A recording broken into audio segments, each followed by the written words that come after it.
Hello, my chicklets. Thank you for stopping by. Today we will be reading Sometimes Labels Fail by Adriana in the Snow. As you may have noticed, this is a long story. It also does come with some trigger warnings, so please make sure to check the description before continuing. If you're ready, go ahead and kick back your feet as I take you into the first in the saga of the Labeled series. Labels. Logan was good at labels, at categories. He kept every aspect of his life organized, from possessions to documents to his own mind. Everything had a place. Files in his office were color-coded: dark blue for work, green for personal, red, hidden in a secret compartment, for his extracurriculars, and one light blue binder stuffed under the floorboards that Patton would never, ever see. His email inbox was almost always empty. Each correspondence was opened at the earliest opportunity and deleted, dealt with, or regulated to the appropriate subfolder. He kept a strict schedule: Mondays, Wednesdays, and Fridays for teaching and dealing with students, Tuesdays and Thursdays for research and meetings, Saturdays for Patton, and Sundays for rest. There was breakfast foods, dinner foods, snacks, and desserts, though he did on occasion make an exception for putting jam, a breakfast food, in a cookie, a dessert. Patton had had to work to convince him of such a thing. People in his life were strangers, acquaintances, or Patton. Acquaintances having the subcategories of co-workers, students, and Patton's friends and family. Everything in Logan's mind had a place. There was no room for an odds and ends drawer in his life, even if he had to practically follow Patton around the house some days to make it so. So why? Why could Logan not figure this one out?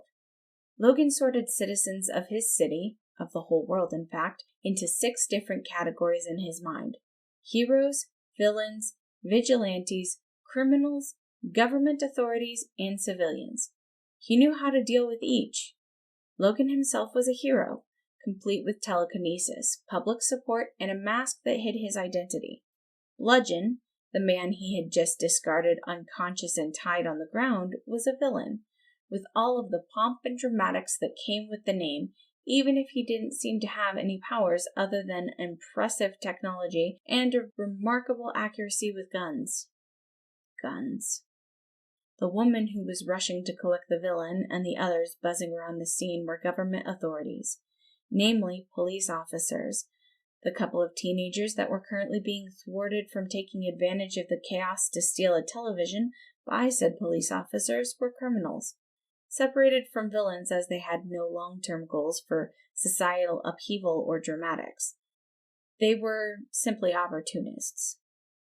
The young woman who bashed in knees and dumped gang members at the police station on Saturday nights was a vigilante, separated from criminals and villains by her intentions and separated from heroes by her means.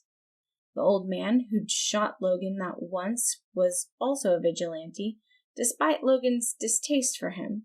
The new egotistical young man with super strength and a prince costume who'd started showing up to attempt to aid Logan was a blundering idiot hero. The chief of police, who'd gotten kidnapped last week and was still recovering in the hospital, was a government official. Patton said he was doing well, though he'd only seen him once after the surgery. Patton himself was a civilian, though no less important or skilled in Logan's eyes. The child, who'd been told to run on strangled breath less than 2 minutes ago, was a civilian too. It was easy for Logan to take one look at people and put them into boxes. But what on earth was he supposed to do with the figure bleeding out before him now? Shadowcaster. When the man had first become known to the public, cloaked in shadows and silence in the night, he'd been branded as a criminal, and an effective one at that.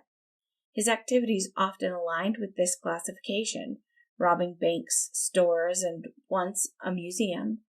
As more of his crimes came to light, the media had started hedging towards calling him a villain, especially with his powers. Then, he and the idiot prince had gotten into a pissing match, fight.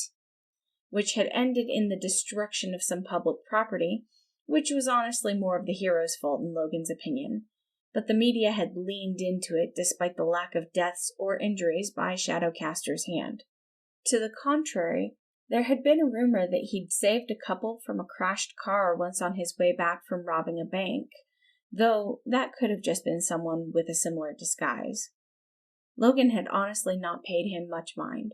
Whether a criminal or a low-level villain, he had been far too harmless to concern Logan. He had only a one-page report in Logan's red file, detailing his existence for quite some time. Then the incident happened. An active shooter in a local high school. He'd killed every administrator in the front office before they could even send out an alert.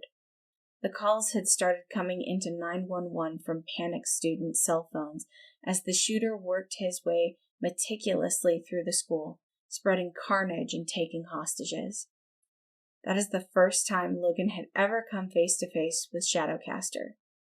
They hadn't questioned it, hadn't paused. Logan had been wrapped up in shadows, cool and not quite solid against his skin, hiding him from view and muffling his footsteps. Logan didn't think he'd have been able to sneak up on the shooter without them. He didn't know how many more bullets would have flown, how many more would be dead, how many more children would be dead.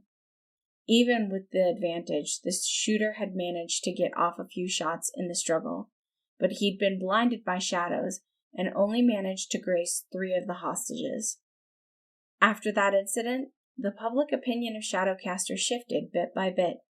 He didn't stop committing crimes. In fact, he didn't really change his behavior at all. But reporters started looking harder. A few people saved here, a violent criminal stopped there.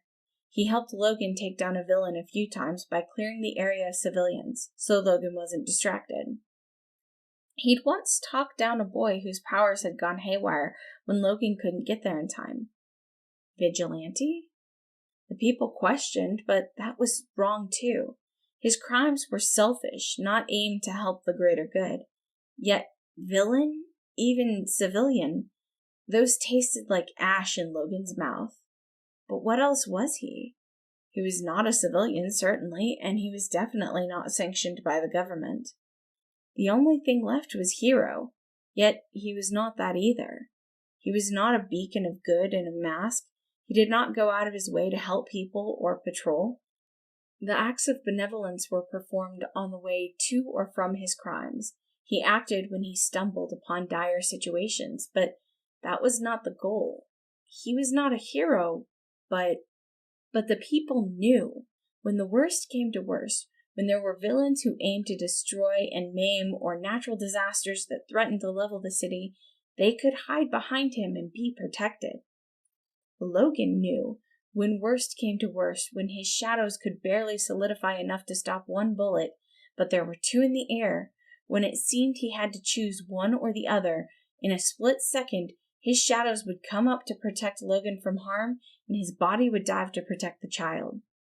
So what was Logan supposed to do with him? In the time it had taken Logan to disarm the villain, Shadowcaster had managed to drag himself away, but he hadn't gotten too far.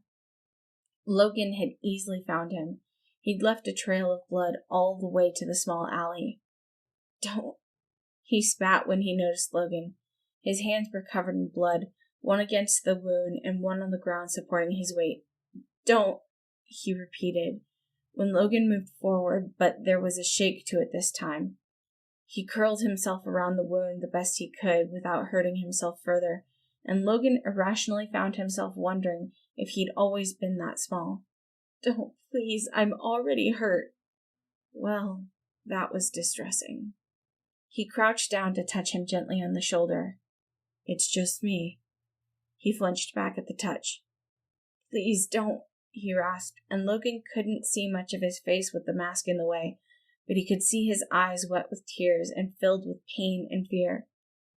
"Please, I helped you, please." "And I'm going to help you," Logan assured him, trying to ignore the uncomfortable squirming sensation in his stomach before using his powers to maneuver the man into his arms. He wasn't very heavy, shockingly light in fact, but he shook violently in Logan's grip, Was it fear, or was he cold due to the blood loss? There was a lot of blood, Logan noted, and his fingers were cold when they came up to push weakly at his face. He had to use his powers to still his struggling, afraid he'd accidentally drop him when he flew otherwise. It was difficult, but eventually he stopped trying to throw himself out of Logan's arms to the ground below. Not because he calmed, though. No, he'd lost consciousness.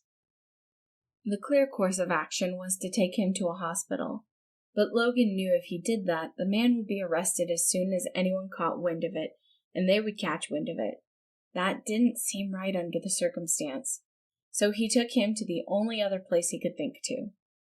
By the time Logan made it home, Patton was already rushing around, gathering supplies with a mask on his face because he wasn't stupid. "I saw on the news. Put him on the guest bed." Logan wondered how he'd known he was flying off to bring the man here instead of a hospital, as he realistically should have, but he didn't ask. Patton probably had known Logan would end up here before Logan had known it himself. Patton followed him up the stairs with armfuls of packaged bandages. The door to the guest room was already propped open, and medical supplies were set out on a steel table that had been rolled into the room. The bed, usually covered with soft patterned sheets and a thick homemade quilt, was now only covered in a white fitted sheet. There was a box of latex gloves set out on the nightstand and an organized collection of scalpels, clamps, still packaged needles, and vials of medicine laid out in reach. The room already smelled of disinfectant. He'd prepped for surgery. As Logan set the bleeding man on the bed, he thought that he was likely right to do so. Patton was elbowing him out of the way the moment his hands were out from under Shadowcaster, gloves on his hands already. Patton didn't hesitate to take scissors to the bloody fabric of the man's outfit near the wound. Something flickered across his face when he saw the man's stomach. A bit of Patton slipped past the Dr. Patton continents, but he determinedly shook it off. "I'm definitely going to need to operate," he said, sounding unsurprised. He stripped the bloody gloves off and threw them away in a trash can he'd set up next to the steel table. "Set up an IV, get the heart monitor going, and get the scope ready." He walked into the bathroom, and Logan heard water running. Logan jumped to do as he asked, snapping on gloves himself before moving to insert the IV. Shadowcaster, unfortunately, woke a few moments after Logan stepped back from hooking up the heart monitor. His eyes flickered, and he gave a confused, pained sound. He tried to move, to sit up, and Logan quickly pinned him down with his powers. The heart monitor beeped faster, and Logan could feel him try to push back against his powers, not nearly strong enough to get anywhere. "No," he said weakly, and tried to thrash, shadows starting to shudder and crawl at the edges of the room. "Give him morphine," Patton ordered, lips pressed into a grim line. He was wearing surgical gloves now that went all the way up past his elbows. The man on the bed was out, but he understood enough to struggle even harder at those words. Shadows lashed at Logan's ankles, drawing blood. He hissed and batted them away with his powers. He grabbed the morphine and probed at the still struggling figure with his powers to get an estimate of his weight. Very little for a full-grown man, he noted, before measuring an appropriate dose of medication and inserting it into the IV. His struggles weakened and then stopped. There was a moment pause. "Lights," Patton demanded, and Logan flicked his fingers so all the lights in the room were at full power. "All right, let's go." The surgery took a little over an hour. Patton had sent him to go take a shower when he'd finished, and Logan had agreed, wanting to get the blood off of himself. This particular supersuit would be going into the fire. He heard the guest bedroom shower going when he walked by and down the steps to the kitchen. The oven had been turned off, and there was a partially cooked pan of lasagna cold on the rack. Logan went to the fridge and grabbed tubs of leftovers. Fridays were normally leftover nights, and today was Wednesday. They'd have to figure out something else for that meal. There was a small whine from the corner of the room, and Logan looked over at the dog kennel in the corner. "When Patton gets down, Missy," he told her softly. She whined again. Logan took what he wanted from the Tupperware and popped the plate into the microwave. While waiting for it to warm, he dished out a few more leftovers onto another plate. He put on an extra enchilada and none of the meatloaf. Then he filled the kettle with water and set it to boil before putting away the other leftovers. Logan heard footsteps on the stairs, and Missy gave a plaintive woof. "Telling on me for not letting you out immediately?" he asked. Patton chuckled as he entered the room. "Is Daddy being mean to you again and not letting you go jump on our guest bed?" he cooed, walking over to unlock the kennel. Assumedly, that meant the guest room door was now shut. "I am not that thing's daddy," Logan groused. Patton picked the mutt up and gave it a kiss on the head. "You love her," he claimed. "I do not," Logan insisted. "Do too." He set the dog down, and it trotted away directly towards the steps, probably to go sniff at the guest room door. "I tolerate its presence and feed it, that is all," Logan informed him. Patton hummed and walked over to lean against the counter next to him as he swapped out the plates in the microwave. "What about me?" he asked, and stole a green bean from Logan's plate. "Do you tolerate my presence and feed me too?" "To be fair, you feed me a majority of the time, at least 70% of my meals any given week," Logan told him, watching the thief's movements. "Ah, so you're the dog then." He popped the green bean in his mouth and immediately spit it out because it was too hot. Logan smirked. "That's what you get." Patton glowered at him and then shuffled forward to bump his forehead against Logan's shoulder. Logan raised his arms to allow him to cuddle into his side and wrap his arms around his waist. He clung hard for a moment before his shoulders relaxed. Then he tilted his face up expectantly. Logan raised an eyebrow. "Sure you don't want to kiss the dog again first?" he asked. Patton pouted at him, and how was he supposed to resist that? He leaned forward to kiss him, turning slightly and letting his hand train up his spine to the back of his neck. Logan pulled back when the microwave beeped, and Patton made an unhappy sound. "Food," Logan said. Patton sighed and drew back to grab his plate from the microwave and pick Logan's up from the counter. The kettle had turned off once the water boiled, and Logan poured hot water over tea bags in 2 cups. He sat one down in front of Patton and took the other to where his plate already sat. The dog came back into the kitchen while they ate, giving up on the guest bedroom door for now and settled next to Logan's feet. He poked her with his socked foot and she rolled over onto her back happily, so Logan could idly pet her stomach with his toes. Patton finished first, twirling his fork between his fingers while he waited for Logan to finish. Clearly there was something on his mind. Logan set his fork down and tilted his head with a raised eyebrow. "He's been tortured before," Patton told him, his voice clinical. Logan blinked. "What?" Patton's fork continued to twirl, and his voice stayed steady as though he was giving a report. "When I cut off his shirt, there was a lot of blood, but I could see scars, too. Some cuts and burns were too carefully placed to be an accident or from a life of fighting. I snuck a peek once you'd left, and I cleaned away most of the blood. They go all the way up and down, carved rather strategically based on nerve endings." "That would explain a few of his mannerisms when I picked him up earlier. He likely fears being in such a vulnerable state if that has happened." Patton nodded. "He's not going to be happy. At least one of us will have to be in the room as the drugs wear off. He'll certainly panic otherwise and overreact, likely exacerbating his injuries." He'd probably panic anyway, Logan thought, and panic was if they were lucky. There was every likelihood he'd not only not wake up happy, but wake up homicidal. He sighed. "It's a good thing I don't have to teach tomorrow and that you are not on call." The fork twirled and twirled between Patton's fingers. "Are you going to cry?" Logan asked. Patton nodded, and Logan got to his feet. He kneeled next to his chair and grabbed the fork from his hand to set it down on the table. Patton hiccuped and started crying. Logan pulled him gently to his chest and let him. By nature, he was very bad at this, but practice had made him better. He rubbed his back with gentle circles and pressed his cheek on the top of his head. Eventually, Missy noticed and trotted over with a whine to scratch at Patton's leg. "Hey, Missy girl," Patton said, sniffling. He reached down to pat her on the head. Logan picked Patton up from the chair, using his powers to make it a bit easier. He carried him to the couch before letting go of him in mid-air. He yelped on instinct.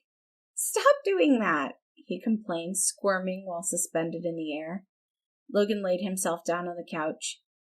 "That's not what you were saying last night," he reminded mildly and flicked a hand, so Patton rolled over in mid-air and then settled on Logan's chest. Patton rolled his eyes. His face was still puffy, but he'd ceased crying for the moment. He leaned his ear against Logan's chest. "Maybe he was a superhero once," Patton suggested. "And then someone did that, and he broke and decided being good didn't matter.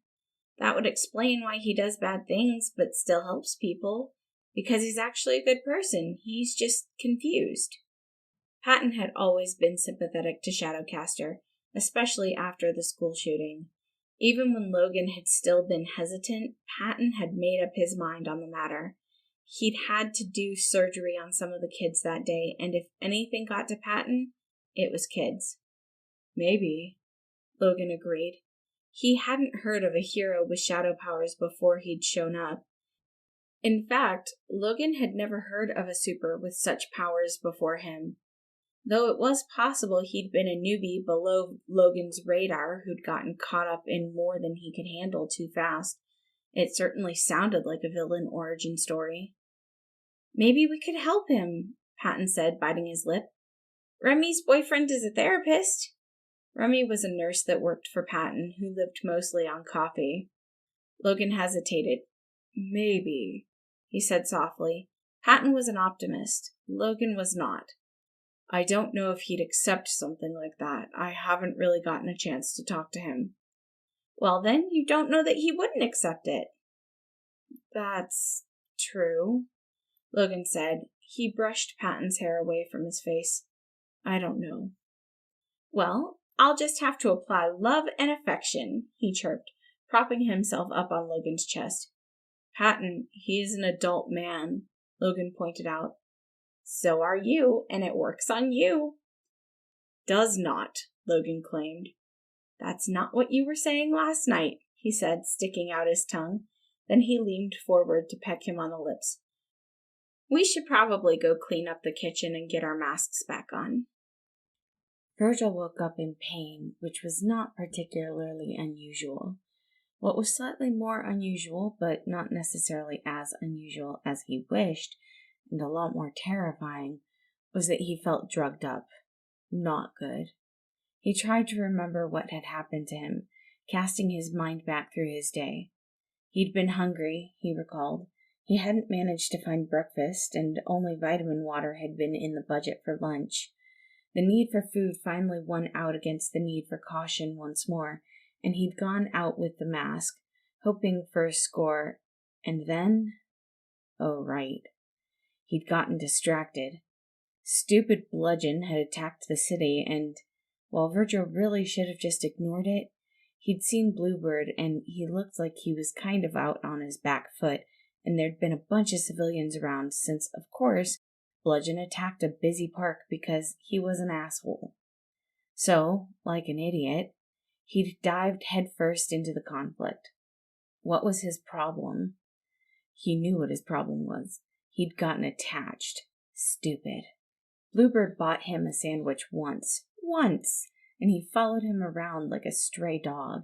It wasn't like he would have done it if he had known Virgil was Shadowcaster. He'd just taken pity on some poor, homeless-looking kid. He was a nice guy, or at least he had to maintain a public image of being a nice guy. It didn't mean anything. Try to tell that to whatever stupid suicidal instinct activated in Virgil's mind any time they were in a fight together. So, yeah, he'd gotten involved. He'd been content to let Bluebird throw the punches while he tried to get civilians out of there the best he could. That way Bluebird didn't have to be distracted worrying about them. Then, everything had gone a bit blurry. A flash of silver. Guns. Virgil did not like guns. Not after he'd stepped over his own classmates' bodies.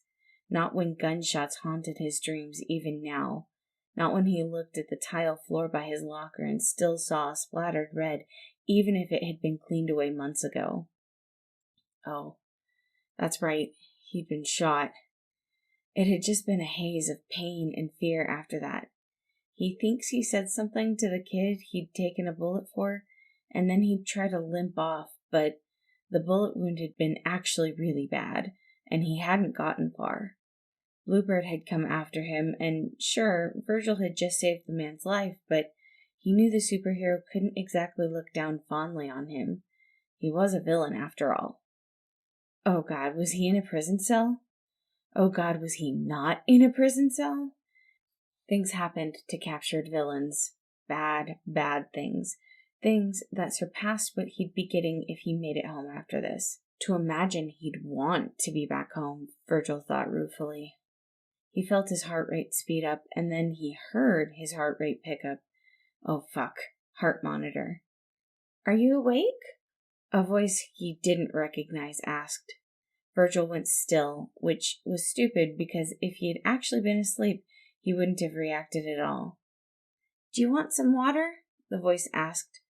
We have you set up with fluids in your IV, but I imagine your throat's dry. The voice sounded nice. Maybe he was just in a hospital. It certainly smelled like disinfectant enough to be one. He peeked open his eyes and nope, not a hospital. And not a jail cell either. A room. Plain and simple, but definitely in somebody's house. That was disaster scenario. They wanted something, or else they would have taken him to the police or a hospital. They didn't want him in a system. They didn't want rules to regulate what they could do. His breath hitched. He looked over at the person who spoke. He was wearing a mask, but not one that Virgil recognized on the hero and villain scene. It was a simple black thing that hid the top part of his face, revealing only his bright green eyes and the curve of his lips. Here, he said, offering a bottle of water. Virgil eyed it suspiciously. There was a moment of silence, and Virgil wondered if he had mind-reading powers before he said, You're already hooked up to an IV. I wouldn't need to put anything in the water. Right. Virgil reached out to take the bottle with slightly shaky fingers and took a sip. Do you remember what happened? The man asked. Virgil nodded. Got shot, he said, handing back the water bottle. Bluebird found me. I'm guessing he flew me here. Yep, the man confirmed. I had to perform surgery to get the bullet out and stop some internal bleeding. Fuck, Virgil responded shakily. The man glanced at the heart monitor as it picked up again. That thing sucked. It went well, he assured. You shouldn't have any issues. Well, that at least sounded like the man expected Virgil to live for more than a few days, so that was comforting, sort of. Do you mind if I check the wound? He asked. Sure, he said, because he wasn't sure if he even had a choice to refuse. The man flashed him a quick smile before grabbing gloves and moving to undo the bandage with precise fingers, careful to block the wound with his hand so Virgil couldn't see it. Can I see it? He asked. The man glanced up at him briefly before his eyes cut to a spot on his chest that Virgil knew well, and of course he'd seen all of that. Apparently, judging that he'd seen enough to not be squeamish, or at least to know not to look if he was, he peeled back the bandages completely so Virgil could tilt his head to see it. Wow, that's really good, he said, impressed. He didn't think he'd ever been sewn up that nicely before, even that one time he'd gotten to see a real doctor in the ER. Well, I'd hope so, considering all the money I spent on medical school, he said with a chuckle, starting to rebandage the wound. You're a real doctor? Virgil asked. He raised an eyebrow. Well, Bluebird didn't just take you to some random person on the street and tell them to perform surgery on you. That's cool, Virgil said. Being a doctor, do you like it? Something shifted in the man's face, and Virgil tensed, but he didn't seem angry about the question. I do, he said. I like helping people. He snapped off the gloves and threw them into a trash can before walking into a side room. Virgil followed him with his eyes as he washed his hands in the small bathroom sink. There's a package of crackers next to you on the nightstand. Try eating it if you're up to it. Virgil looked over. It didn't look particularly appetizing at the moment, even though he hadn't eaten in at least 24 hours. He picked it up anyway. His fingers were shaking and slimy from sweat, so he wasn't able to get a good enough grip on the plastic wrap to his frustration. The doctor came back over, and Virgil froze, but he just took it from him and quickly tore it open with ease before handing it back. Virgil looked at him for a moment before taking one of the crackers and starting to nibble at it. I'll get you something more later if it goes down okay. I started some soup a few hours ago. Virgil nodded and continued to nibble until one of the crackers was gone. He set the other one back on the nightstand for now. The doctor watched him with seemingly kind eyes, and he found himself relaxing slightly despite himself, if only for a moment. He went to push his hair out of his face. His fingers hit fabric. You left my mask on, he said, dumbstruck. I'm a doctor. I follow the masking courtesy, he said.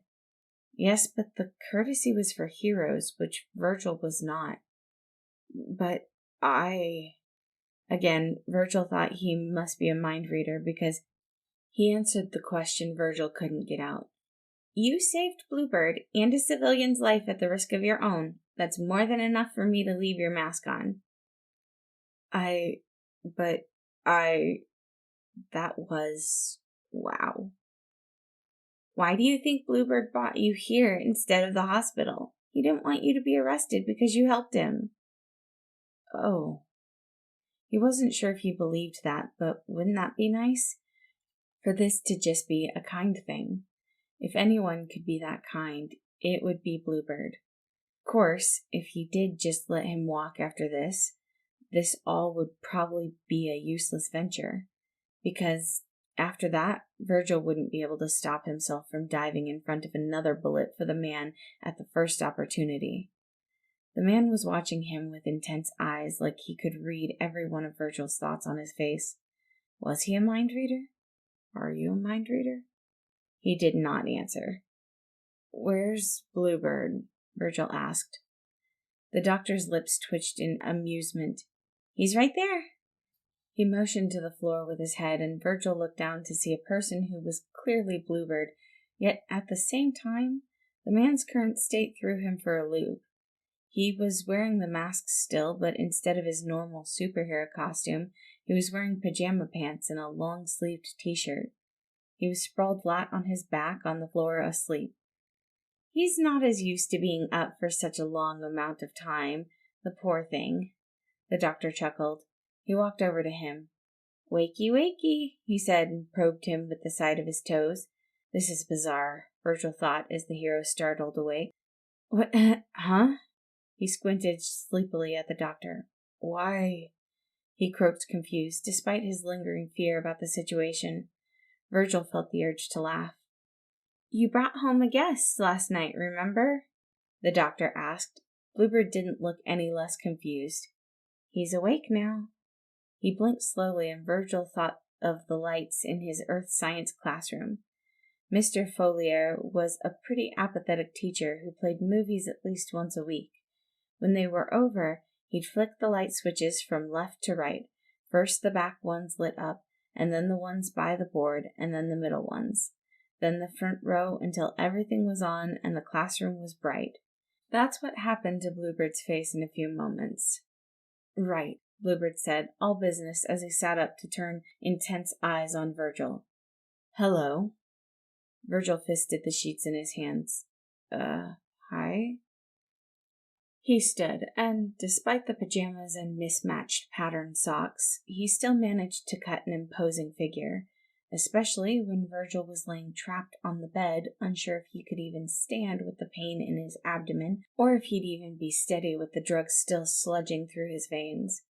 He didn't think he had the strength to make shadows, let alone make them solid enough to put forth any type of defense. Bluebird, on the other hand, could toss him like a rag doll with barely a thought. "How are you feeling?" he asked. Bad," Virgil admitted, as he had recently gotten shot. "But I've been worse." "I see." And Virgil really wished he could see the man's face at the moment, because his flat tone gave away very little. He sounded maybe a bit angry. The doctor had said he'd brought him here and gotten him stitched up in thanks for the whole not letting him get shot thing, but did the doctor even really know him? Maybe he lied to the man to get him to do what he wanted. Maybe he had intended to be nice, but then Virgil pissed him off, and now that was out of the window. Sure, he'd been unconscious the whole time, but Virgil really sucked, so he wouldn't put it past himself. A hand gripped his wrist, making him jerk his head up to see the doctor's concerned eyes. Right. Stupid heart monitor. "So, I'm a prisoner now?" he blurted. "Because if you want information, I don't really have any about anyone but me, and if you want information about me, you can just take off my mask and do a Google search or two, but I've never talked to other villains or anything, so I wouldn't know anything about them. Well, I did talk to the salamander once, but he's already in prison, so I don't think you need any information on him, and it wasn't even like I had a real conversation. I was stealing from an ATM, and he was like, 'Do you want to work for me?' And I punched him in the face, and because we were scared, I really don't know if there's any secret or anyone's secret identity except for me, but I looked in, Hey!" A hand touched his shoulder, and he snapped his mouth closed with a flinch. "You need to breathe," the doctor said. His eyes were kind, and after the initial knee-jerk reaction, Virgil realized the touch was pretty nice. Gentle, but firm. Grounding. "Can you breathe with me?" Virgil sucked in a breath. "There you go," the doctor said, and his hand on his shoulder patted him a couple of times. Virgil dared to glance at Bluebird. From what he could see of his face, he seemed completely lost, like Virgil in math class. He didn't look like he was mad enough to punch Virgil in the face at the very least, despite the doubtlessly incomprehensible ramble he'd just spouted. Virgil saw the doctor move his head in a sharp motion out of the corner of his eye. Bluebird's eyes flashed to him for a moment and then back to Virgil. "You are not a prisoner," he said, "though for medical reasons I suggest you not leave yet. However, once you've healed enough, you are free to go." He seemed to be telling the truth. It would make sense that he was telling the truth with all Virgil knew about him. He was a pretty stand-up guy. He was Bluebird, the quintessential superhero, well trusted by the public since before Virgil was even born. He was a beacon of kindness, a symbol. He was a good guy, but, so were a lot of adults. Didn't usually work out well for Virgil. He had bought Virgil that sandwich, though. "You're not a stray dog." "Yeah, but food, though." "Okay," he replied softly. "Okay?" Bluebird questioned, and yeah, that was definitely confusion. The doctor coughed. "I mean," Bluebird said, "okay," and shot him 2 thumbs up. Virgil snorted out a surprised laugh and then ducked his head, trying to hide his face with his hair in embarrassment, despite the fact that he was still wearing a mask. Bluebird was a dork. Who would have known? "Yes, he's always like that," the doctor offered, giving him one last tap on the shoulder before drawing away. "Like what?" Bluebird asked. "Adorable," the doctor responded, reaching up to pinch his cheek playfully as he walked toward the door. Bluebird batted at him, but he was already gone. "I'm gonna go check on the soup," he called from the hallway. Bluebird turned to Virgil, looking, well, not as nervous as Virgil himself was, but he was a close second. "Do you have any needs I could provide for?" he asked, "or perhaps I could answer, 'This is my house,' if you would like to know." Virgil bit his lip. "Is that what you were saying? Is that real, or it just for the doctor's benefit? 'Cause he seems like he couldn't really stomach stuff, and you don't want to upset him. If you are asking if I plan to torture you for information you don't have, or information you do have for that matter, then the answer is no, he said, his awkwardness gone and replaced with that firm intensity Virgil was used to seeing both on the news and in person. Okay, Virgil said again. Cool. Thanks. Okay, cool, thanks, Bluebird echoed, seeming to chew on the words. Virgil shrugged at him, which seemed to confuse him even more. They were silent for a while. So, the man said with a cough, you like to rob banks? Virgil stared at him for a moment. He didn't look accusing or anything. After all, it was no secret that Virgil was a thief. It wasn't even posed as a question. I wouldn't say I like it. I'm good at it, but it's not really what I want to do with my life. Ah, he said. I like space. Oh my God, are you trying to discuss interests with me? He bristled. That is what acquaintances do, is it not? Wow. Virgil leaned back down to stare at the ceiling. I would take another bullet for you. That will not be necessary, Bluebird was quick to say. Especially not after I just sewed you up so nicely, the doctor interjected in a stern voice from the doorway. Virgil tilted his head to see him. He held a tray, and when he got closer, Virgil could smell chicken broth, which wasn't usually on his top 10 lists of smells, but today it smelled amazing. He hadn't been hungry up until that moment, but suddenly his stomach jerked awake with a vengeance. He moved to sit up and went a bit too fast, letting out a pained whine. Slowly, the doctor reminded with a frown. Sorry, Virgil said quickly. The doctor's face gentled. Here, let me help you up. He set the tray down on the nightstand and then helped prop Virgil up with some pillows. Thanks. The doctor smiled in response and then picked up the tray again before settling it into his lap. Now eat up. We want to make sure everything's working okay after the surgery. Virgil nodded and reached for the spoon, eyes watching the other occupants of the room carefully, not wanting to upset them, especially since they were offering food. The doctor actually seemed pleased that he was eating. Here, have some bread and butter too, he said, and his hand came forward to grab the knife Virgil hadn't noticed. Virgil jerked back violently, and the tray went flying. But instead of Virgil's legs being scalded by hot soup, the tray and all of its contents froze in midair. Sorry, Virgil choked out, tears building up in his eyes. Sorry, I'm sorry. No, I should have, the doctor stuttered. I'm gonna take this downstairs. He grabbed the knife out of the air and rushed out of the room. Sorry. It isn't a problem, Bluebird said calmly. The tray flipped back upright, slowly, probably so he didn't freak out again and fuck up something else. Virgil watched the objects moving through the air. You have a lot of control, Virgil said, amazed.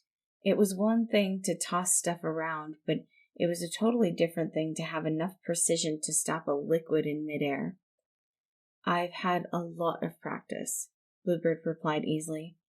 Virgil's eyes flicked to him and then to the bead of floating liquid. Can I touch it? He asked. If you'd like. Virgil reached out a finger and poked the nearest bubble of chicken broth. It gave slightly at his touch, like it was encased in a clear balloon. Weird. Whoa, that's awesome. The tray settled back into his lap, the bowl and non-knife silverware taking their place on top of it, but the liquid remained in the air for the moment. A few bubbles of liquid started to move, floating through the air lazily. Man, that has to take a lot of practice, Virgil said. You can blame the doctor for that, Bluebird said. He makes me throw popcorn and soda into his mouth from across the room. The edges of his mouth quirked up. Also, he's rather clumsy. This is not the first tray of food I've saved in my time. Virgil puffed out a laugh. It's really cool, though. I don't think many people with telekinesis could do this, right? No, it takes more practice than most are willing to put in. Most are content with just building strength, not dexterity. He tilted his head at Virgil. What about your power? If I may ask, I'd never heard of someone having the power to manipulate shadows before you. Oh, I just have light manipulation powers. Nothing special. I can do the normal things too, but I learned to use it in the dark, so I'm more practiced with that. It's light manipulation? He asked. Yeah, it's less me making shadows and more me shoving away light, I think. He made a small shadow appear between his fingers and held it up for him to see.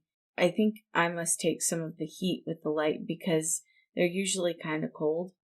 He had it wind around his fingers like it was a small snake. Fascinating, Bluebird breathed. And how do you make them semi-solid? Not sure, really, he said. I think maybe I'm forcing enough energy into the edges that it works.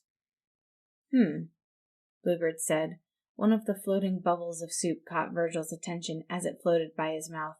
He leaned forward slightly to snap his mouth around it. Bluebird chuckled as the bubble popped in Virgil's mouth. Still hungry? He asked. I only got 2 spoonfuls, Virgil responded. Well, perhaps it is time we stop playing with your food. The hovering soup floated down toward the bowl and settled there. Lame, Virgil grumbled. Eat the damn soup, he laughed. Language, the doctor gasped playfully, walking into the room. He turned his concerned eyes on Virgil. You doing all right? He asked. Yeah, sorry. I didn't mean to. I just kind of panicked. You don't need to apologize, the doctor said. No harm done. He reached slowly over to give him a hair ruffle with the gentlest touch imaginable. Virgil smiled at him and ate his soup. Patton had said Shadowcaster wouldn't wake up happy, and Logan had slightly agreed, but he had been expecting a very different type of unhappy than what they were getting. Logan had anticipated fear, of course, but he'd imagined it would be the angry or even violent type of fear. It wasn't. It was something else. He was rather docile for someone who routinely committed crimes in a mask. He never looked like he might go on the offense. Logan imagined he wouldn't even if they did try to hurt him. He was always twitchy, shrinking away and startling when they acted too quickly or too loudly. He watched their hands with careful eyes and had trouble making eye contact. He'd recoiled when Patton touched a butter knife. It was disturbing and made his hackles rise for reasons he couldn't quite name. Logan watched him closely throughout the day. Patton gave him a pair of loose pants and a hoodie to replace the bloody and torn outfit he'd come in with. It completely swamped his smaller frame. He liked to try and hide in it, pulling his hands in and tucking his chin under the neckline until he was just a dark gray blob. He had a tendency to curl around his wound protectively, as though scared it would be taken advantage of, despite the fact that Patton had stitched it up with his own hand. He looked so small like that. Yet, despite his fear, there was a softness to him. He responded well to Patton, which, to be fair, it was Patton, but still. He'd gone so far as to chuckle at a few of Patton's ridiculous jokes, even if his eyes flickered to Logan as though to make sure he wasn't in trouble for doing so. Patton lit up every time. He'd already been ready to befriend him before he'd woken up. Then he'd woken up frightened and soft-spoken, and any caution Patton had with regards to him was quickly thrown away as his dad friend mode activated at hyperspeed. There was nothing for it now. Not that Logan was particularly worried. Shadowcaster had proven himself trustworthy before now enough, at least for Logan to bring him here, and just a few conversations with him had something stirring in Logan. He looked at Logan in a certain way, maybe not trustingly, but like he wanted to trust him. He smiled when Logan did something for him or offered him something. The curious way he'd looked at the soup floating in mid-air reminded him of his favorite students. The way he leaned forward and snatched a bit of liquid out of the air was something Patton insisted on doing on a regular basis. It left him with a fond feeling in his chest. He watched with the same burn of fondness as Shadowcaster peeked his face out of his hoodie bundle to watch Patton intently. The apply love and affection plot was fully in motion, and Logan thought it may actually work if given enough time. Patton had begun his story a few steps away from the bed. He was regaling him with a story about Remy, not using his name, of course, post-appendicitis. The man had managed to somehow bribe or blackmail 3 separate co-workers to smuggle him Starbucks coffee before he'd been cleared to eat by his doctor. Patton had been forced to repeatedly intervene as the coffee schemes got more and more complex and underhanded. While Patton had been speaking, he'd edged his way closer to Shadowcaster, like he was a startled stray animal and the story was a piece of ham. By now, he'd managed to sit on the edge of the bed without his target startling. His hand snuck out as Logan watched to softly touch him on the calf, his mouth never pausing. Shadowcaster definitely noticed, but he didn't seem alarmed, and he didn't draw away. He just glanced at the hand and back up, maybe a bit suspicious, but far more confused than uncomfortable. Logan watched the interaction curiously. How did Patton do these things? It was like magic. Eventually, I bought him coffee once he was cleared by his doctor, but I don't think he has ever completely forgiven me.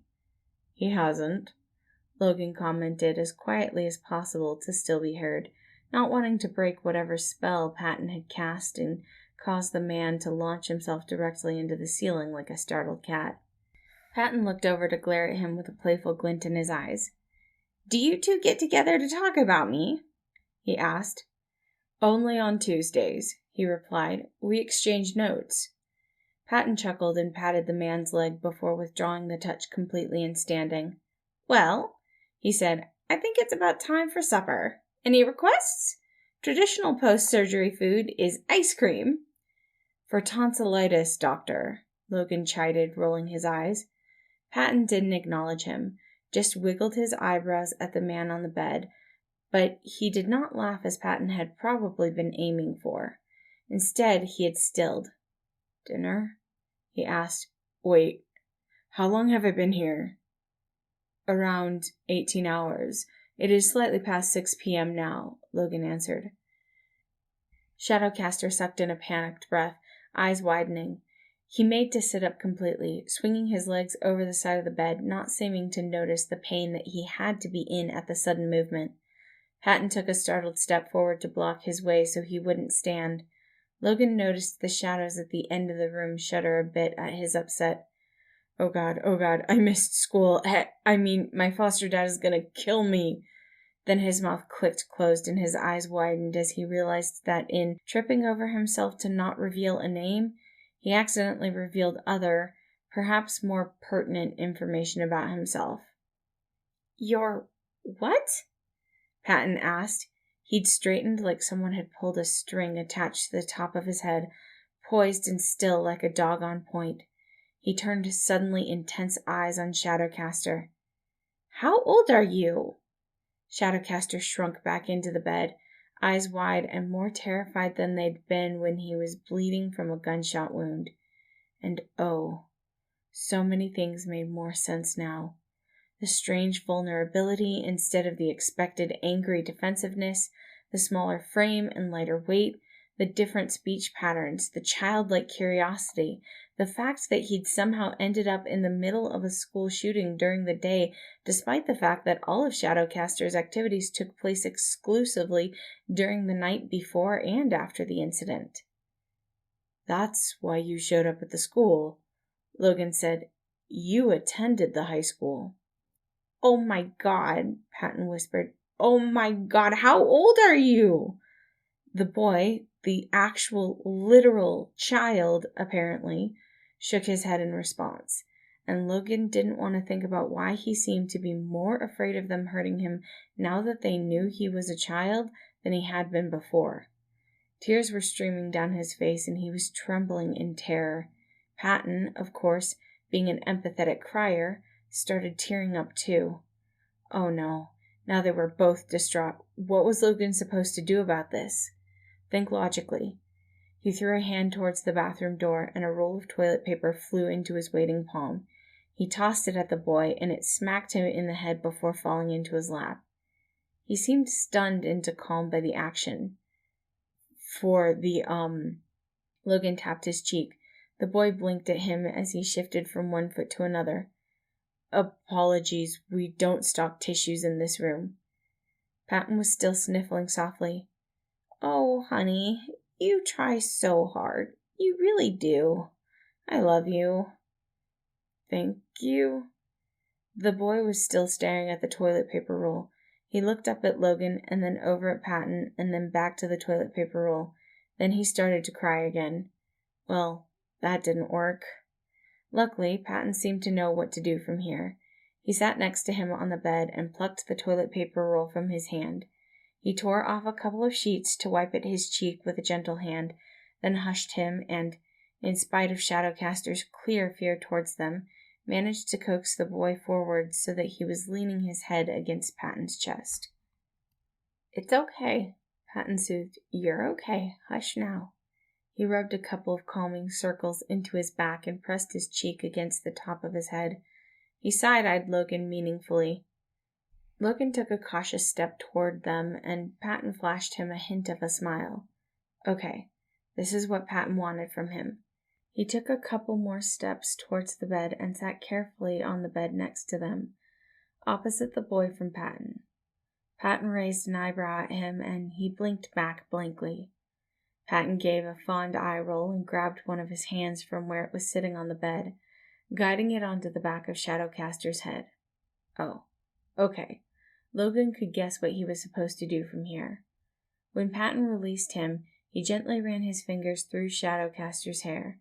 Even though he trusted Patton to know best in situations such as this, he was still surprised that the touch caused the boy's shoulders to relax a bit. We would like to know your age, Logan said firmly, but punctuated the demand with a soft scratch of his fingernails to his scalp. We aren't angry, and we won't cause you harm. He paused long enough that Logan didn't think he'd capitulate. I'm 15, he answered finally. He saw Patton's lips turn down in displeasure. You've been active in this city for over a year, Logan said in surprise. You've been robbing banks since you were 14? He flinched away a bit, and Logan grimaced at his own tone and started to scratch again in hopes that it would pacify him. It seemed to work. 13, actually, he mumbled. 13? Patton mouthed. Why? Logan asked. A 13-year-old robbing a bank was more than strange, especially without outside influence, and Shadowcaster had always worked alone. What would possibly prompt such behavior? I needed money, he answered simply. You were 13. Why would you need money? To buy coloring books? Bluebird, Patton scolded. Shadowcaster shrugged. Food and clothes, mostly. Life's kind of expensive, and I couldn't exactly get a real job, even if I thought I'd be allowed to.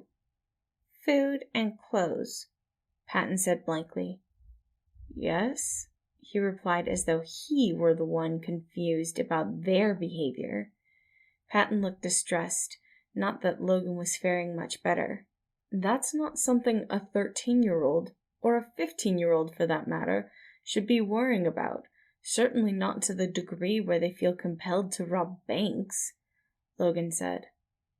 Yeah, maybe, Shadowcaster replied non-committally. Yeah, definitely, Patton corrected and moved back to search his face. Did your scars, did your foster father do that to you? He asked. Oh, that hadn't even occurred to Logan. The way the boy's fingers gripped the sheet tighter next to his leg was all the answer the adults needed. You aren't going back there, Patton concluded. What? He asked. You aren't going back there. I'll kidnap you. Would you want me to kidnap you? He looked at Logan for help. Logan shrugged. He certainly had no moral qualms with the idea, though he figured there was probably less extreme methods they could take before getting to that point. He'd talk Patton down privately later. Well, maybe. You, the boy continued. The yes was clearer in his eyes, even to Logan as he hesitated, fingers curling and uncurling in his lap, and wasn't that horrible. One meal and a couple of hugs from Patton could convince him that he'd be better off with them than his current living situation. You could get in a lot of trouble for that, he finished. I don't care, Patton said instantly. Logan knew him enough to know he was telling the truth, and that's not an answer. He hesitated again, but then slowly shook his head. No, I couldn't. I'm a minor. You'd get in so much trouble, and I have to go to school. People would notice if I just disappeared from school, and they'd call the cops. You can't just... No. Fine, Patton agreed. We'll figure something else out then, but you are never going back there, he promised. Shadowcaster did not look completely convinced, but he nodded. Patton moved to pull him into a hug, and he went willingly. Patton looked at Logan over the boy's head, a certain glint in his eyes that Logan understood instantly. It was a rare sight, but one that Logan was intimately familiar with. He remembered with clarity the day it was set on him. He hadn't known what it meant at the time.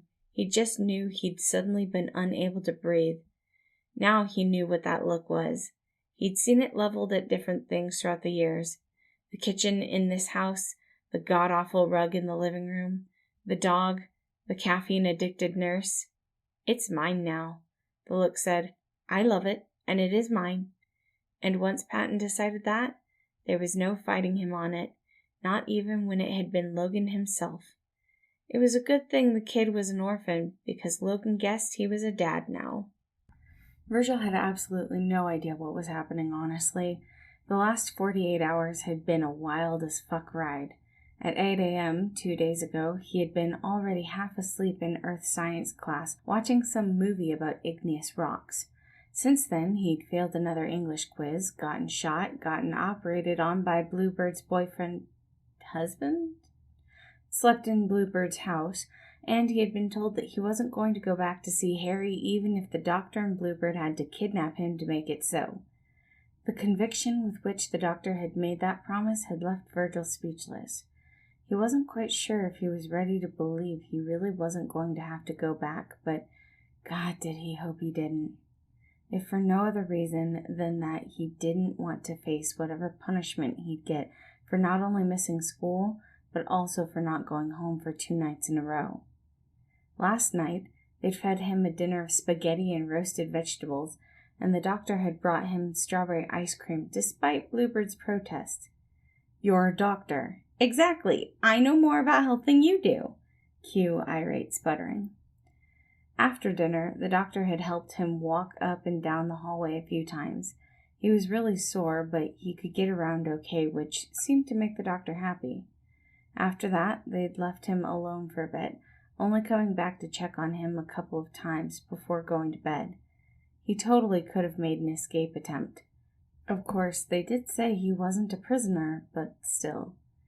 They'd even let him sleep by himself, despite knowing he was partially mobile. Virgil had let curiosity get the better of him a little past midnight, and snuck out of the room to see if this was all for real.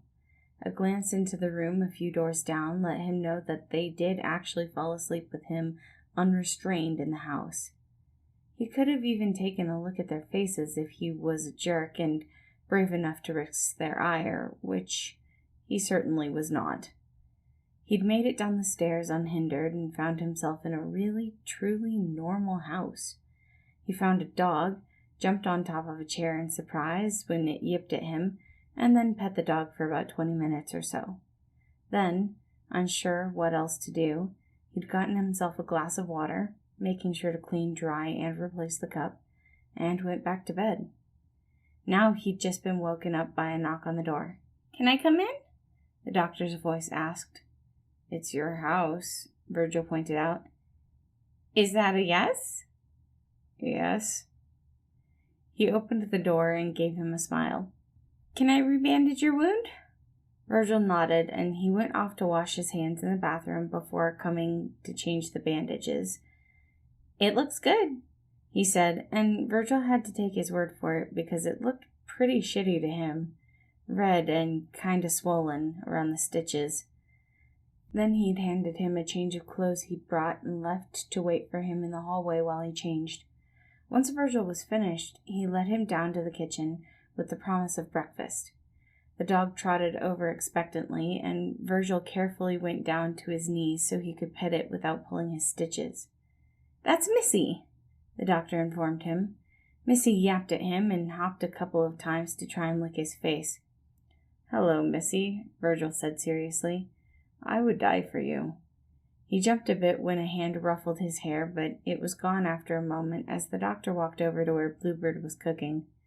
His hand got smacked with a rubber spatula as he reached towards a plate of bacon, but it didn't deter him as he snatched a piece away. "That's for the omelets," Bluebird scolded as the doctor danced away. He tore the strip of bacon in half and offered one piece to Virgil. Virgil took it surprised and had to push Missy away as she lunged, quickly stuffing it in his mouth. "Thanks," he said once he'd swallowed. He gave the disappointed pup another pat, which seemed to placate her, before carefully maneuvering his feet back under him and slowly standing back up.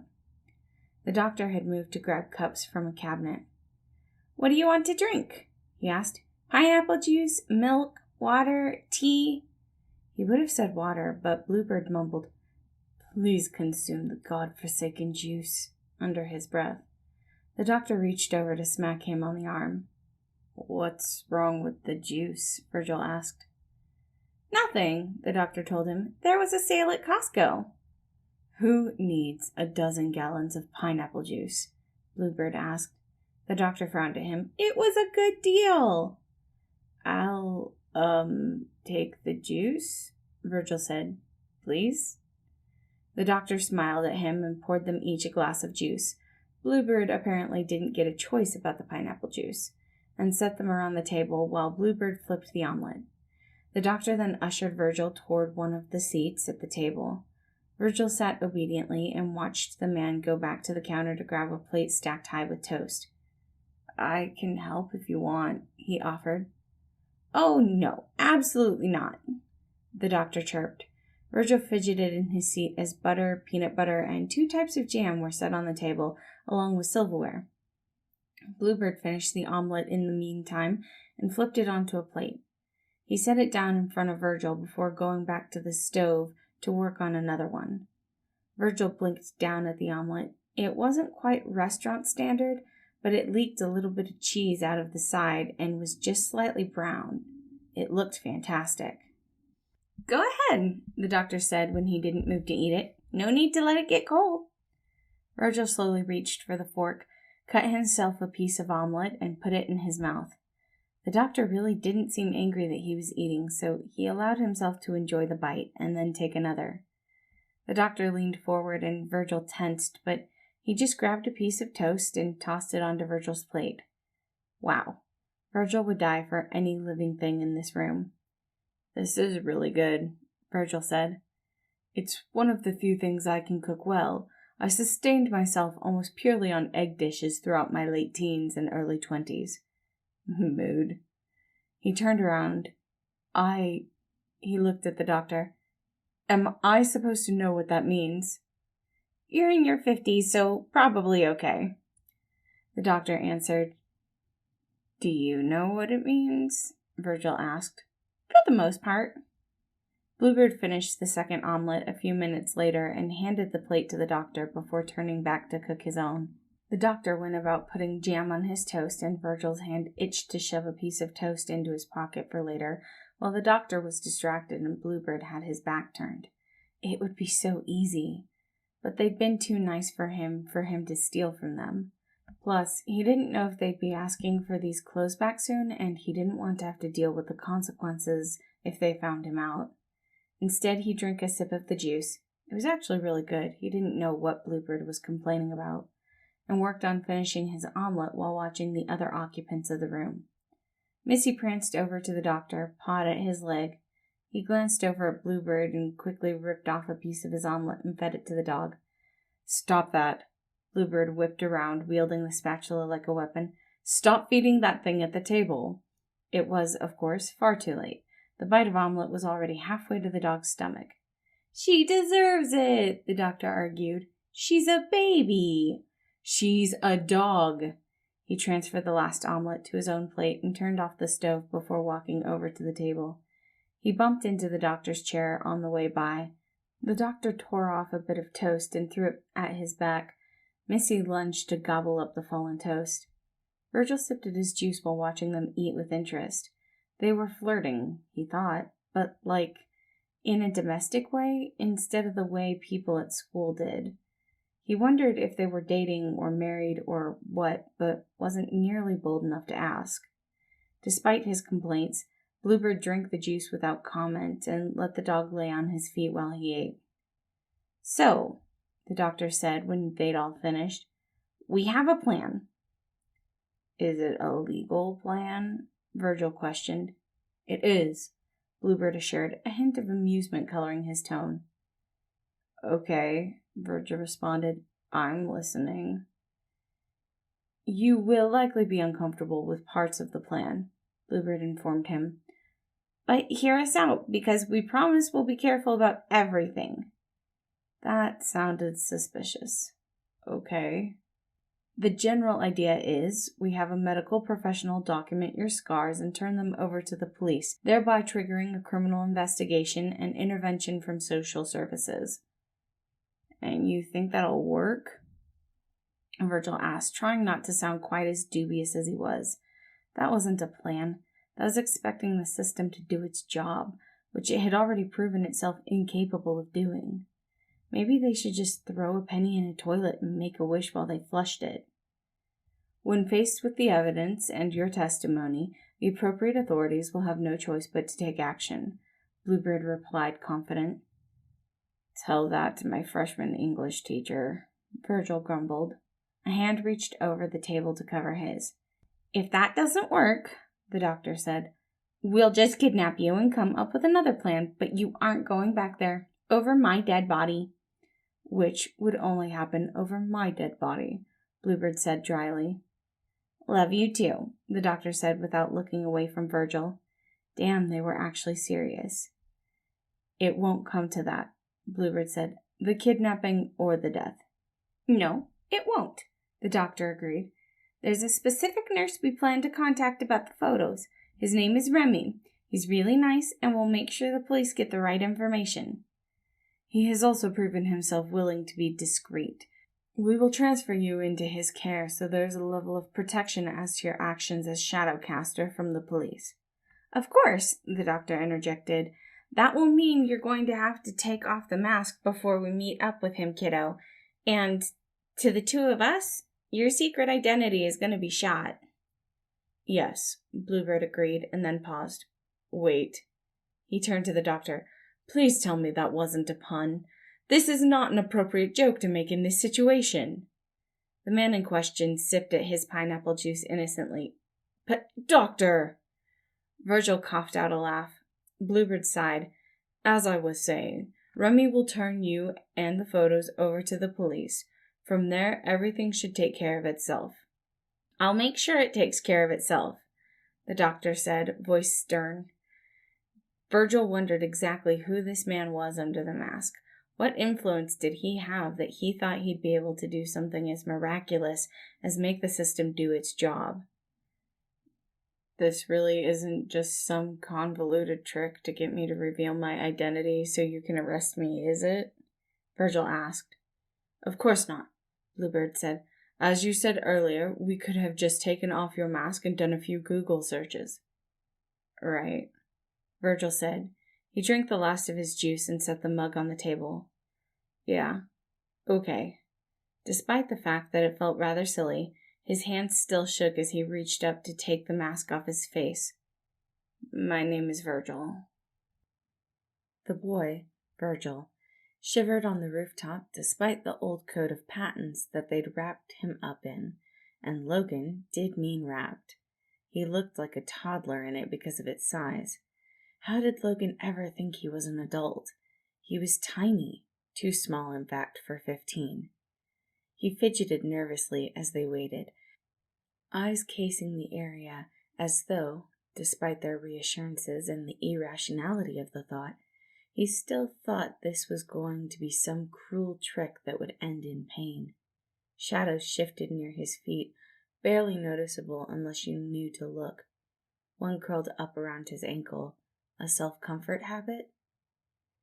"Hey, you seem gold, kiddo. Here," Patton said, opening his arms. Virgil eyed him for a moment before shifting forward to let Patton hug him. He was oddly trusting for someone with his history, if you could call it a history with how recent it was. He was 15, and only just with the vulnerability of childhood not quite burned away. It was enough for Patton to wiggle his way through his defenses, as Patton was known to do. He also seemed comfortable around Logan, which was a strange experience as people usually shied away from him in the beginning. He often terrified his students for at least the first month of classes, and he had a resting, "I'll cut you, bitch," face, according to Remy. Patton had been a rare and notable exception to that rule, though, to be fair, he'd been operating on a rather severe sleep deficit upon their first meeting. Of course, it was not as though he and Virgil were only just meeting for the first time today, even if he'd only just learned his name less than 3 hours ago, and the boy still did not know his own. They had managed to build a certain level of rapport over the last year. Logan had been around at what was most likely some of his most vulnerable moments, beginning with the horror in the school, in his school, and ending with him bleeding on the pavement. He'd formed some sort of attachment bond to Logan, or as Patton put it when they'd had a moment alone in the morning, "You're the closest thing to a safe adult he's had in the past year. Just give him attention. Please stop panicking about this." With the mental reminder, Logan reached over to give him a soft pat on the head, and the shivers, already lessened in Patton's arms, stopped altogether. Shadows shifted and twined around Logan's ankle with not quite solid pressure, like a steady stream of cool air curling around him. Fascinating. Logan could not help but feel fondness curl in his chest when Patton smiled at him, wrapped around the child. He hadn't bothered to even try to argue when Patton had informed him that they'd be keeping the kid, after some legal hoop jumping, of course. He had figured, after all. Logan didn't have any objections anyway, though he predicted he'd be a complete nightmare eventually when he finally felt safe enough around him. Logan knew enough to anticipate behavioral issues in the future, testing boundaries or simply not having a frame of reference for appropriate behavior. It would be a headache, surely, but Logan did not think he'd find it in himself to regret it. "Sup, girls, wanna tell me why you summoned me to this rooftop at ass-crack o'clock in the morning?" a voice asked. "It's 10:30 a.m., Logan pointed out, turning toward the man who had just come up through the rooftop door. He noticed Virgil pull away from Patton quickly. "Yeah, and I worked a shift until 7 a.m., Remy grumbled, taking a sip from his coffee. "Thanks for coming, Remy. I know you're probably very tired," Patton said. Remy waved his hand through the air dismissively. Yeah, just add it to your coffee tab. Or create a coffee tab, or whatever, since I don't know who you are, stranger behind the mask." Logan rolled his eyes. "You know why you're here?" Yeah, we Gucci." God, Remy was even more intolerable when tired, which was basically all of the time. Yet Logan beckoned Virgil over to himself.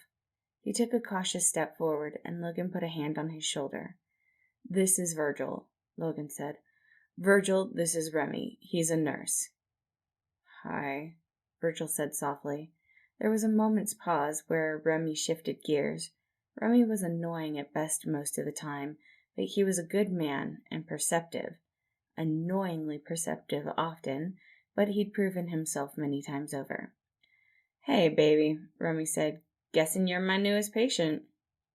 "Yeah," he replied, curling his shoulders up and looking away. No need to be nervous, kid. I'll buy you a coffee on the way. I need one anyway, and we'll have a nice chat about whatever kids like these days. Like, what? The ninja tortoises? Virgil gave him a look, suddenly too taken over by the, oh God, this old person doesn't know what he's talking about, distress, to be any other type of distressed. Yeah, Remy said. Didn't think that was it. You'll have to update me on what kids are into now while we go to the hospital. Then we'll have our fun, quick little photo shoot, and I'll give you a sucker at the end. Virgil bit his lip and Patton reached over to rub his back. It's all right, kiddo. Remy's good. Annoying, Logan couldn't help but contribute, but good. Yeah, Mr. Stick in the Mud, Remy said. Virgil smiled a bit, the traitor, and Remy winked at him and offered a hand. Come on, babe. Patton gave him a light push, and he walked forward to Remy. Remy put a careful arm around his shoulder. He has a fresh gunshot wound to his abdomen, Logan said. I expect it won't make it into the photos. A gunshot wound, huh? Remy said, eyes locking with Logan's for a brief moment before scanning his new charge up and down with perceptive eyes. I see. Then he shot Logan an annoying half-smile. Don't worry, babes. I stitch, I don't snitch. Remy, Logan said firmly. Remy's face smoothed out. I know you don't know me, he said. It isn't like we have Tuesday coffee dates at least twice a month or anything, but you know you can trust me. Logan pursed his lips, but nodded. All right, kid, Remy said. Time to go. The coffee's in the hospital's not the best, but they have this thing called the Remy special I'm gonna get you. It's 3 pumps of dark chocolate, 2 of white chocolate, and 5 of caramel. 6 espresso shots blended with ice, topped with double whipped cream and milk chocolate sauce. You won't need sleep for days. Don't you dare give him that, Patton warned, his voice dark enough to make even Logan shudder. Or what?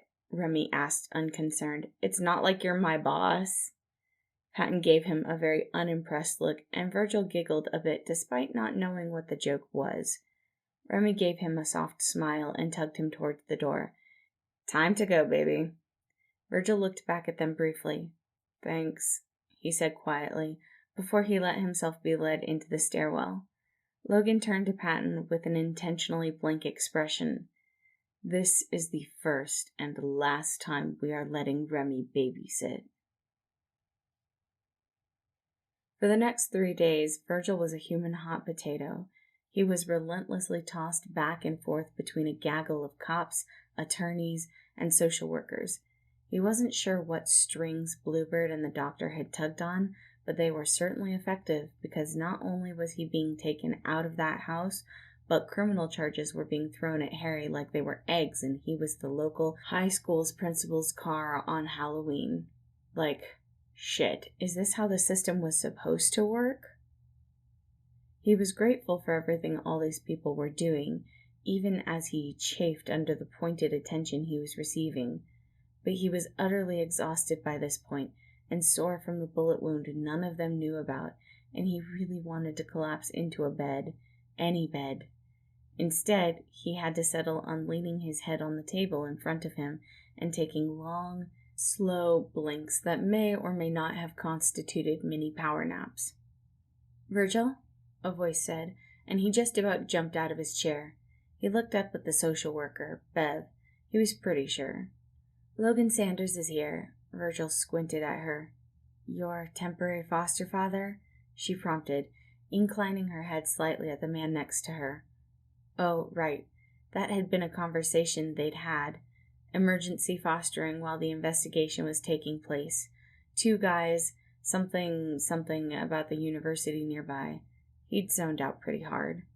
He hopped to his feet in a panic because no one wanted to deal with a kid who was too lazy to even peel his butt off a chair to greet them, even if they only had to deal with him temporarily. Hello, sir. It's nice to meet you. Likewise, he responded, his lips turning up at the corners enough to soften the harshness of his face. And Logan will suffice.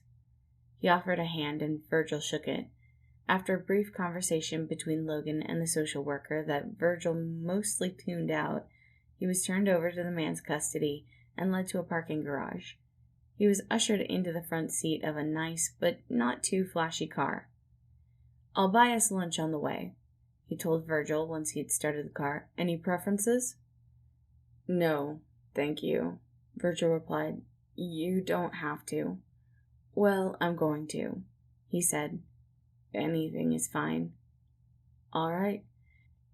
He pulled out from the parking garage, and they drove for a bit more than 5 minutes before they pulled into a small parking lot of some place called the Hideout. "They have a drive-through, but would you mind going inside so we can see the menu?" he asked. "Sure." Despite feeling like he could collapse from exhaustion at any second, when they walked into the cafe, he was glad he agreed because the place smelt amazing, like roasted coffee and really good bread. Something about the place made him want to relax, even though there were people around. Maybe the soft lights or the elevator music in the background. Maybe it was just that none of the people there even glanced at them when they walked in, just kept their heads stuck in laptops, books, or notebooks, like there was an unwritten rule to mind their own business in the building. The man at the till looked at them when they approached. "Hello, Professor," he greeted. Virgil paused. Oh, that's why the social worker had been talking about the university. Oh God, if he was a professor, he wasn't going to be happy with Virgil's D average, was he? Virgil's shoulders curled in. He wasn't looking forward to that conversation. "And whatever Virgil would like." Logan had finished ordering while Virgil was lost in thought. He hadn't even glanced at the menu yet. Do you have any suggestions?" he asked Logan. He hummed, thankfully not seeming angry that Virgil couldn't perform the basic task of ordering off a menu. "Do you prefer turkey or roast beef?" he asked. "Turkey," Virgil replied. Logan turned back to the cashier. "Then make that 2 of the turkey," he said. The cashier's eyes were bopping curiously between Logan and Virgil, but he didn't ask any questions. Virgil sunk into his hood anyway. "Would you like some coffee or tea?" Logan asked him. "I would kill a man for a cup of coffee," slipped out before Virgil could stop it. Logan chuckled at him. "All right," he said. "How do you take it?" And if he was going to give him positive reinforcement for being a little shit, as black as my soul. "I see," he said, turning back to the cashier. "You heard him. 1 glass of milk." "Hey!" The cashier bit his lip and Logan flashed a half smile. "I really do drink black coffee," Virgil mumbled. "Then 2 black coffees. Cancel the milk." The cashier told them the total, and gee, that was a lot of money for someone to pay for lunch for him, but Logan didn't even blink as he handed over a 20 and a 5. "You get chips with the sandwich," Logan told him, and spun a dolly with chips to grab a bag of salt and vinegar ones. Virgil grabbed a bag of plain ones and then followed him to a nice secluded corner. "Patton and I come here often," Logan explained, setting out the little numbers so someone could find them with their food. Virgil figured he had probably been told who Patton was one of the times he'd been asleep with his eyes open the past couple of days. His husband? Virgil wondered. He had a ring on, and he knew he was staying with 2 men, so it was likely. It's within walking distance of the hospital and the campus, but is far enough away from the university that I don't get interrupted by students who see me and want to ask me questions that are already on the syllabus. "Do you enjoy being a professor?" he asked. "I do. It's quite a rewarding career path between getting to teach and being able to research." "You do research?" "Yes. Mostly I'm working on using stochastic differential equations to model certain physical phenomenon at this moment." "That sounds..." He paused. "Hard?" "It can be. I always liked math and science, but I'm not really good at it." He said. "As someone who has taught for many years, I have found that an inability to perform to standards in such a subject often has more to do with circumstance. Past teachers, higher priority responsibilities, and home life." His eyes lingered on him for a moment too long, and Virgil squirmed. Of course he had to know something about the situation, considering the ongoing investigation thing. But Virgil did wonder how much. "Then innate ability," he finished. Yeah, maybe, Virgil said, even while he didn't truly agree. Virgil was pretty stupid. Perhaps I can help you. What classes are you taking? Remedial everything? For math and science, pre-algebra, and earth science. I'm also in freshman English and band. That's it. Ah, yes. The high school does the block schedule, Logan said. Then he gave a curious head tilt. I thought you were a sophomore. Virgil looked away. Yeah. He could feel his cheeks start to burn. I see. There was a pause as Logan processed just how stupid Virgil was. And what instrument do you play? Virgil breathed a sigh of relief. At least that was something he wasn't a complete failure at. Clarinet. Ah, reed instruments, my age-old foe. He said it so seriously that Virgil couldn't help but snort. Lost a few battles with them? Have you ever attempted to play the oboe? He spat the name like it was a curse. In fact, I have, Virgil laughed, and Logan smiled at him in an oddly warm way. An employee came over with their food then. They continued talking while they ate, though Logan talked a lot more since Virgil was preoccupied with shoving the sandwich down his throat, almost definitely looking like a rabid animal. It was a really good sandwich. He slipped the bag of chips into his hoodie pocket for later and drank the coffee while Logan went about actually chewing his food. The caffeine helped a bit, but he certainly didn't feel completely awake when they walked back to the car. Logan didn't seem to mind when Virgil just set his head against the window and mentally drifted during the car ride. Eventually they pulled into a driveway and Virgil sat up to blink at the house at the end of it. Then he blinked again. Did I, he said slowly, just get legally kidnapped? Ah, Logan said, that would be an astute observation. Is that all right? He asked. Virgil turned to see him watching him carefully. Patton can be rather, exuberant. I mean, this might as well happen. He was far too tired to deal with figuring out how he felt about this. He remembered he'd really, really wanted it for a moment before he quashed those feelings after the doctor, Patton, he presumed, had first suggested it. He didn't know how he felt about it now that it was actually happening, and didn't have the energy to deal with it. I can take you back, Logan offered quietly, and an uncomfortable squirmy feeling in his chest cut through the dullness for a moment at that thought. At any point, if you are uncomfortable with the arrangement. I'm fine, he said quickly. This is, a lot, and I'm really tired, but it's fine, I think. Okay, Logan said. Can I please sleep for a bit, though? He asked. Logan's eyes softened. Of course. Patton prepared your room for you in the last few days. We'll get a few other things for it later. I would take a sleeping bag in the basement at this point. Logan briefly pressed his hand to Virgil's shoulder before he got out of the car. Wow, Virgil thought, his shoulders still warm from the touch. There was, of course, no assurance that this would actually be an ultimately good thing, he reminded himself, but wow. Thank you all for listening. Again, this story was Sometimes Labels Fail, part of the Labeled Universe written by Adriana in the Snow on AO3. All of the information is in the description, and I would highly recommend you all checking out the rest of the stories. It is an amazing and fascinating world to dive into and to read about, and I appreciate you all staying and listening, and I hope you all have a wonderful day.